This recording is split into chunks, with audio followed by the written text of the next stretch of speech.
Hi, I'm Jamie Chambers. I'm a writer, a game designer, professional nerd, and I got into role-playing games when I was 7 years old, 1982, and some older guys just dragged me to a table and wanted me to fill an empty seat.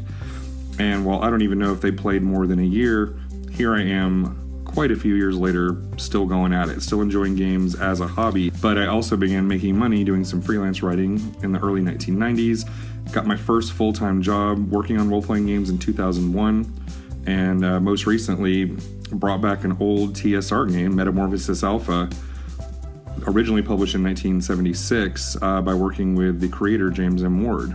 And that's out and available in stores right now. You can go to Amazon.com and search my name, or go to my Goodreads page, which you can find linked to on my website, jamiechambers.net. I'm wanting to write a new adventure, something a little short and punchy that you could throw into an existing game, or be just a one-shot adventure, or even the start of a new campaign.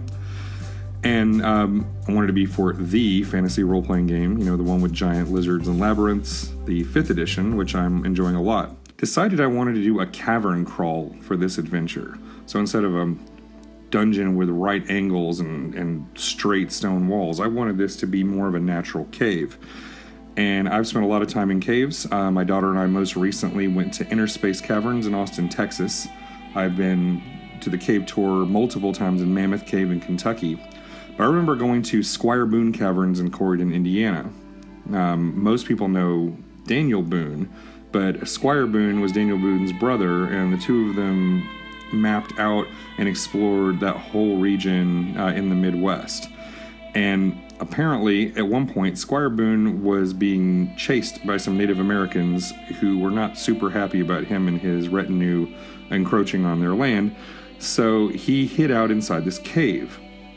And supposedly he felt safe and fascinated with this place.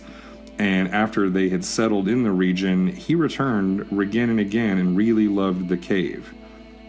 Mapped it out inside, and had even asked that upon his death that he be buried inside it.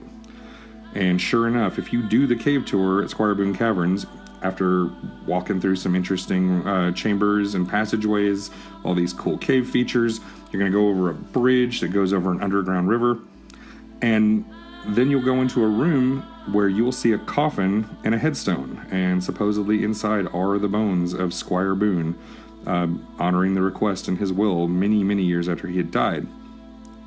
So I took that as a seed. I thought that was a really cool idea of having a cave that was also a tomb of this famous figure who founded a town and went up against the natives of a region. But then I decided to mash that up with my love of folklore.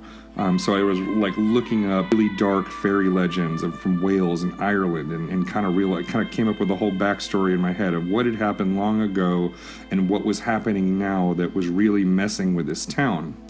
So the idea is to have a straight up dungeon crawl that you could just drop in your game and just use as is if you want. You could have your party of adventurers just find this cave.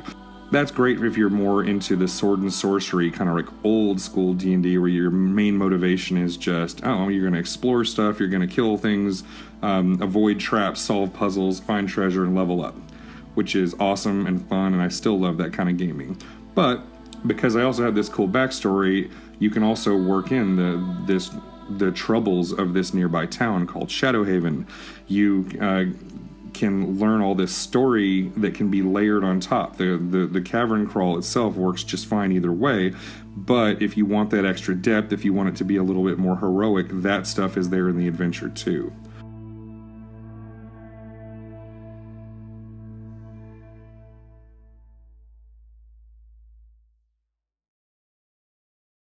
If you like fantasy role-playing games, particularly 5th edition of the fantasy role-playing game, then you may like this. I'm going to publish this through my company, Signal Fire Studios, and it will be available both in PDF form, and I'm going to put it out in distribution so that your local game store can get it and you can support them. And I'm just having fun getting back into my roots, my first love of fantasy role-playing games.